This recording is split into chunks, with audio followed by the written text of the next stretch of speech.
Please like subscribe and share. से आज हम सुनेंगे कहानी काले आईने का रहस्य की। कई सालों से इस गांव के लोग काले आईने की कहानियां सुनते आ रहे थे। एक आईने जो समय और आत्माओं को कैद कर सकता है, लेकिन कोई भी इसे सच नहीं मानता था। आज तीन दोस्त उस हवेली में प्रवेश करने वाले थे जहां वह आईने छिपा हुआ था। वेद कहता है, यह हवेली काफी पुरानी और डरावनी दिखती है। तुम दोनों तैयार हो? राधिका धीरे धीरे, मुझे नहीं लगता हमें यहाँ आना चाहिए था। इस जगह के बारे में अच्छी बातें नहीं सुनी हैं। समीर हंसते हुए, अरे डरने की जरूरत नहीं है, हम बस अंदर देखेंगे और फिर वापस चले आएंगे। ये सिर्फ कहानियां हैं, कुछ भी नहीं होगा। हवेली का दरवाजा धीमे धीमे चरमराते हुए खुलता है, लेकिन ये सिर्फ कहानियां नहीं थीं। हवेली का दरवाजा अपने आप खुल चुका था, मानो उन्हें अंदर बुला रहा हो। हवेली के अंदर अंधेरा है, फर्श पर धूल है और हर कदम पर लकड़ी की चरमराहट की आवाज आती है। दीवारों पर पुरानी अजीब सी तस्वीरें टंगी हैं। वेद आसपास देखते हुए बोलता है, यह जगह सच में पुरानी है। मुझे नहीं लगता कि यहाँ कोई रह चुका होगा। राधिका घबराते हुए कहती है, यहाँ बहुत ठंड है और ये तस्वीरें मुझे देख रही हैं, ऐसा क्यों लग रहा है? समीर मजाकिया अंदाज में बोलता है, तस्वीरें क्या देखेंगी? तुम बहुत डरी हुई हो। हमें आईने ढूंढना है, चलो जल्दी करें। तीनों आगे बढ़ते हैं और एक बड़े हॉल में पहुंचते हैं। हॉल के बीचों बीच एक बड़ा काला आईने रखा है जो धूल से ढका हुआ है। वेद हैरानी से कहता है, यही वो आईने हैं। लोग इस बारे में कहानियां बनाते हैं, लेकिन यह तो बस एक पुरानी चीज दिख रही है। राधिका धीरे से कहती है, मैंने सुना है कि इस आईने में कुछ छिपा हुआ है, हमें इसे छूना नहीं चाहिए। समीर हंसते हुए कहता है, डरपोक मत बनो। देखो, मैं इसे छूकर दिखाता हूं कि यह सिर्फ एक पुरानी वस्तु है। समीर आगे बढ़कर आईने को छूता है।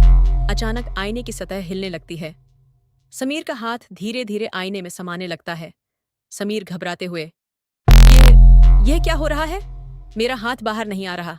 राधिका चीखते हुए, समीर दूर हटो, कुछ तो गलत हो रहा है। काला आईने अब उन्हें अपने जाल में खींच रहा था। समीर का हाथ पूरी तरह से आईने के अंदर समा चुका था और वह खुद को छुड़ाने की कोशिश कर रहा था। समीर अचानक आईने में खींचा जाता है और गायब हो जाता है। एक तेज चीख हवेली में गूंजती है। राधिका और वेद एक दूसरे की ओर घबराहट में देखते हैं। हॉल में अब गहरा सन्नाटा छा गया है। राधिका घबराते हुए कहती है, यह जगह हमें मार डालेगी, हमें यहां से तुरंत बाहर निकलना होगा। वेद कहता है, कोई रास्ता नहीं बचा। आईने ने समीर को खींच लिया। हम फंस चुके हैं। आईने से फुसफुसाहट की आवाजें आने लगती हैं, जैसे कोई उन्हें बुला रहा हो। राधिका और वेद एक बार फिर आईने की ओर देखते हैं। वेद की आंखें बदलने लगती हैं और उसकी आवाज अजीब हो जाती है। वेद धीरे धीरे बोलता है, शायद हमें इसे स्वीकार कर लेना चाहिए। ये आईने हमें बुला रहा है। राधिका डरते हुए, वेद तुम्हें क्या हो गया है? आईने की शक्ति ने वेद को अपने वश में कर लिया था। उसकी आंखें पूरी तरह काली हो चुकी थीं और अब वह आईने की ओर बढ़ रहा था। वेद आईने की ओर बढ़ने लगता है और राधिका उसे रोकने की कोशिश करती है, लेकिन जैसे ही वह वेद को छूती है, आईने से एक काले धुएं का साया निकलता है और राधिका को भी अपनी चपेट में ले लेता है। दोनों चीखते हैं और हवेली की दीवारें हिलने लगती हैं। आईने उन्हें अपने अंदर खींच लेता है। हवेली फिर से शांत हो जाती है। आईने अब स्थिर है और कमरे में अजीब सी खामोशी फैल चुकी है। हवेली की सारी खिड़कियां और दरवाजे धीरे धीरे खुल जाते हैं, लेकिन वेद, राधिका और समीर का कोई निशान। अंधकार के बाद एक झटके के साथ समीर, राधिका और वेद एक अलग भयानक दुनिया में पहुंचते हैं। यहाँ सब कुछ धुंधला है, हर तरफ धुएं और साए हैं। वे एक बड़े काले जंगल में हैं, जहाँ पेड़ मर चुके हैं और चारों ओर केवल सन्नाटा है। हवा में अजीब सी सरसराहट और अस्पष्ट आवाजें सुनाई देती हैं। आईने के भीतर की दुनिया, एक ऐसी जगह जहां न तो समय है और न ही रोशनी। यहाँ जो भी आता है उसे कभी कोई वापस नहीं देखता। ये दुनिया अब समीर, राधिका और वेद का नया घर बनने वाली थी। समीर हैरानी और डर से बोलता है, यह हम कहाँ हैं? ये जगह तो असलियत में ही नहीं। राधिका कहती है, ये आईने की दुनिया है, हमें यहाँ से बाहर निकलना होगा, पर कैसे? सब कुछ अजीब और डरावना है। वेद, हम यहाँ फंस चुके हैं, लेकिन इसका कोई रास्ता होगा। हमें इसे समझना होगा।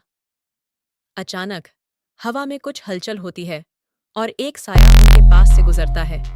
ये वही काला साया है जो पहले आईने से निकला था। वह धीरे धीरे पास आता है। उसकी आंखों में सफेद चमक है।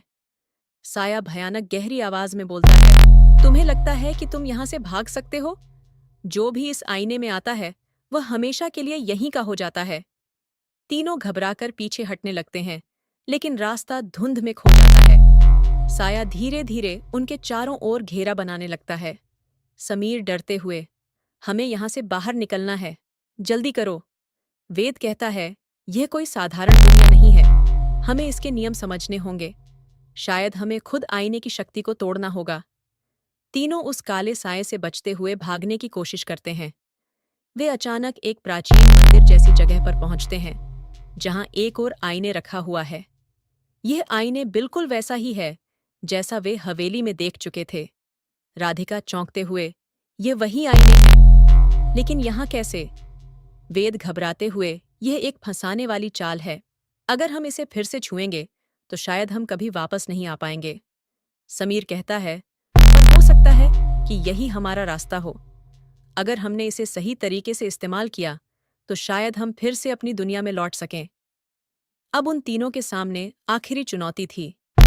आईने ने उन्हें कैद कर लिया था, लेकिन उसे तोड़ने का रास्ता यहीं था। वेद आगे बढ़ता है और आईने को ध्यान से देखता है। अचानक उसकी आंखों में कुछ चमकता है, जैसे उसे कोई तरीका समझ में आ गया हो। वेद साहस से कहता है, यह आईने हमारी इच्छाओं और भय को पकड़ता है। अगर हम इसे अपने डर से नहीं, बल्कि साहस से देखें, तो शायद हम इसे तोड़ सकते हैं। वेद, समीर और राधिका आईने की ओर देखते हैं, लेकिन इस बार बिना डर के। उनकी आंखों में अब जिज्ञासा और साहस है। आईने की सतह धीरे धीरे हिलने लगती है और उसमें दरारें पड़ने लगती हैं।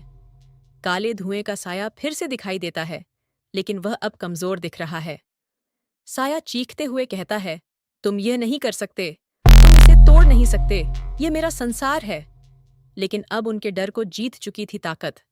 आईने की दरारें और गहरी होती गईं और अंत में आईने टूटकर बिखर गया। एक तेज चीख हवेली में गूंज उठी और काले साए का अस्तित्व हमेशा के लिए खत्म हो गया। अचानक सब कुछ शांत हो जाता है। तीनों दोस्त खुद को फिर से उसी हवेली के हॉल में पाते हैं, लेकिन इस बार आईने की जगह केवल टूटी फूटी कांच की टुकड़ियां पड़ी हैं। समीर सांस लेते हुए, हम वापस आ गए। राधिका हैरानी से, क्या ये सच है? क्या हमने सच में इसे तोड़ दिया? वेद हंसते हुए, हल्की मुस्कान के साथ, हाँ, हमने इसे कर दिखाया। आईने की शक्ति अब खत्म हो चुकी है। काले आईने का जादू टूट चुका था। तीनों दोस्तों ने अपने साहस और समझ से उस रहस्यमयी दुनिया से बाहर निकलने का रास्ता ढूंढ लिया था। हवेली अब बस एक पुरानी, टूटी फूटी इमारत रह गई थी, जादू से मुक्त। तीनों बाहर निकलते हैं। हवेली के दरवाजे खुल जाते हैं। तीनों दोस्त एक नई उम्मीद के साथ हवेली से बाहर जाते हैं। तीनों हवेली से बाहर जाते हैं, लेकिन जैसे ही वे दूर जाते हैं, हॉल के कोने में एक छोटी सी चमक दिखाई देती है। आईने के टूटे हुए टुकड़ों में से एक टुकड़ा धीमे धीमे फिर से काला होने लगता है। लेकिन काले आईने का अंत कभी नहीं होता। उसकी शक्ति अब भी किसी न किसी रूप में जीवित है। Thanks for watching. Please like, share and subscribe.